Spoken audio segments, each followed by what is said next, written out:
असम के गुवाहाटी में भारी बारिश से बिगड़े हालात, कई इलाकों में पूरी पानी भरा, लोगों को आने जाने में हो रही परेशानी। उत्तरी सिक्किम के थेंग और चुंगथांग इलाकों में भारी बारिश के बाद लैंडस्लाइड, पहाड़ों से गिरा मलबा, कई इलाकों में घरों को नुकसान, सड़कों से मलबा हटाने में जुटा प्रशासन। सिक्किम के दिक्चू में भारी बारिश, नदी नाले उफान पर, तेज बारिश के बाद तीस्ता नदी में भी पानी बढ़ा। केरल के कन्नूर में भारी बारिश के बाद कई इलाकों में लोग घरों में फंसे, दमकल की टीम ने लोगों को सुरक्षित जगहों पर पहुंचाया। नाव से चलाया गया रेस्क्यू ऑपरेशन, बारिश की वजह से घुटनों तक भर गया था पानी। मुंबई में तेज बारिश का येलो अलर्ट, आईएमडी ने हाई टाइड की चेतावनी जारी की। केरल और कर्नाटक में भी बारिश का रेड अलर्ट।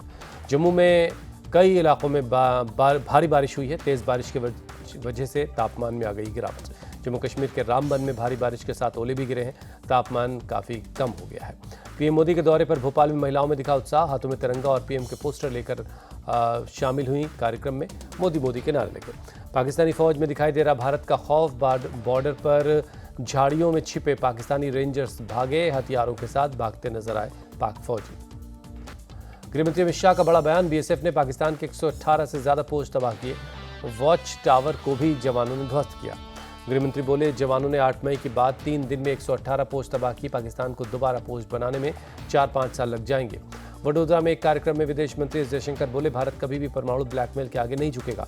भारत की बड़ी कूटनीतिक जीत, शशि थरूर की नाराजगी के बाद बदला कोलंबिया ने अपना स्टैंड, पहले पाकिस्तान में हुई मौतों पर जताई थी संवेदना। शशि थरूर के नेतृत्व वाले डेलीगेशन की सख्त आपत्ति के बाद कोलंबिया को हुआ अपनी गलती का एहसास, कोलंबिया ने वापस लिया अपना आधिकारिक बयान। सिंगापुर में शंग्रीला डायलॉग में शामिल हुए सीडीएस अनिल चौहान, कई देशों के थिंक टैंक से बातचीत की, ऑपरेशन सिंदूर को लेकर जानकारी दी। आम आदमी पार्टी के सांसद राघव चड्ढा ने लंदन से पाकिस्तान को दी चेतावनी, कहा अब अगर आतंकवादी हमला होगा तो पाकिस्तान में घुसकर हमला करना अपवाद नहीं बल्कि नियम होगा। राघव चड्ढा ने कहा, आतंकवाद के मुद्दे पर 140 करोड़ भारतीय एक राय हैं, खून और पानी एक साथ नहीं बहेगा, अब पाकिस्तान को मुंहतोड़ जवाब मिलेगा।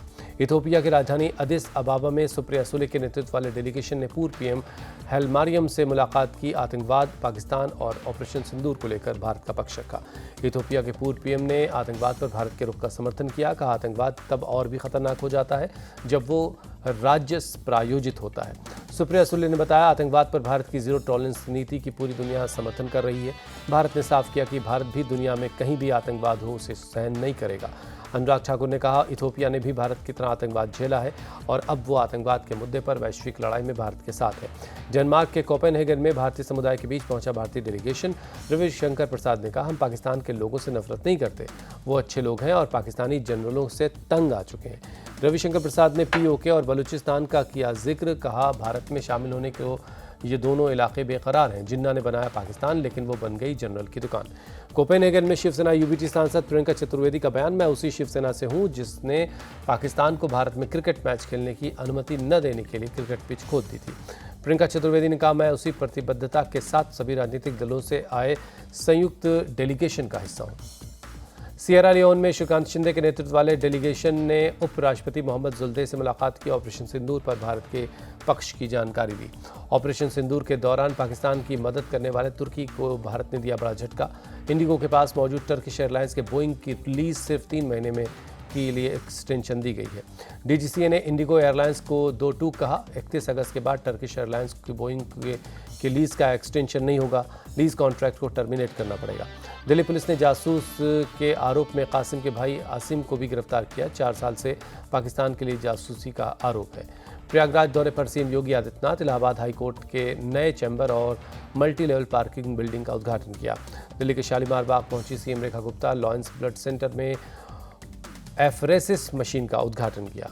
भुवनेश्वर में सरकारी इंजीनियर के घर पर दूसरे दिन भी छापेमारी, विजिलेंस की रेड में 7 करोड़ की संपत्ति मिली, इंजीनियर के घर से अब तक 2.5 करोड़ कैश मिल चुका है। उत्तराखंड के रुद्रप्रयाग में दर्दनाक हादसा, गौरीकुंड हाईवे पर पहाड़ से अचानक पत्थर गिरा, तीर्थयात्रियों की गाड़ियों को हुआ नुकसान, 2 की मौत, कई जख्मी। मुंबई पुलिस ने नकली नोटों के रैकेट चलाने वाले का भंडाफोड़ किया, 2 लोग गिरफ्तार हुए, 23 लाख के नकली नोट, लैपटॉप, प्रिंटर समेत कई उपकरण जब्त किए गए। यूपी के हरदोई में दर्दनाक सड़क हादसा, तेज रफ्तार कार बेकाबू होकर खाई में गिरी, 5 लोगों की मौत, 6 जख्मी हैं। नोएडा के सेक्टर 126 में ड्रग पैडलर पकड़ा गया, पुलिस ने आरोपी के पास से भारी मात्रा में ड्रग्स और करीब 4 लाख कैश के साथ एक मर्सिडीज बरामद की है। गाजियाबाद में महिला पुलिसकर्मी और वकील के बीच बहस, पब्लिक प्लेस पर सिगरेट पीने को लेकर हुआ विवाद, वीडियो सोशल मीडिया में वायरल है।